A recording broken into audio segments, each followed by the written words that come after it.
Welcome to Mechanic. Today we have a 2016 BMW i3, and on this vehicle I'm going to go over the process in which you go through to be whether you need to replace your pump here after you've gone through a diagnostic. So you filled up your reservoir and come to find out that it will not pump the fluid out, and then you've checked the fuse and the fuse is still good, and so you've maybe come to the determination that the pump has gone bad and done some testing there. So it's fairly easy to replace. Of course, you'll need to get into the engine bay compartment and remove your little tray here that's got two screws here, and two push clips on the front. And once you've removed that, then you have full access to the pump and this connection here. We have a connection that's going to go for the back and a connection that's going to go for the front. And so you want to make sure that you reconnect them to the same ones that they're supposed to be. For the electrical connection, we have just a little tab that we need to press, and then we'll be able to unclip the electrical connector here. And then we can set that aside.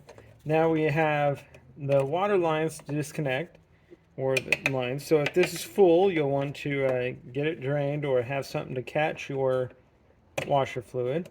We just need to push that clip back, and then we'll press it back on there for the next one. This one is a little bit more simple, that we can literally just twist it a little bit and pull out, and then that comes undone. And now, being able to pop this up a little bit, and then we pull it away from the reservoir body, and then be able to pull that out for replacement. So we have that removed. We can go ahead and get a new one, and then be able to reinstall it in the same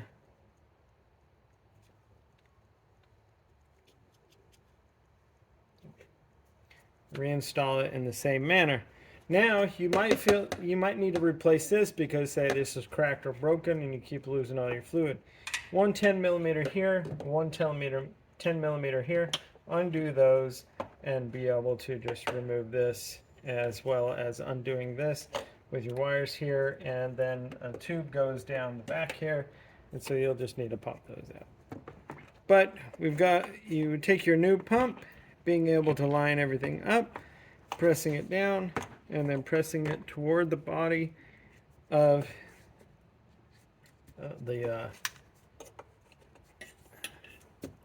reservoir. And then these will be just as simple as connecting, as well as this one.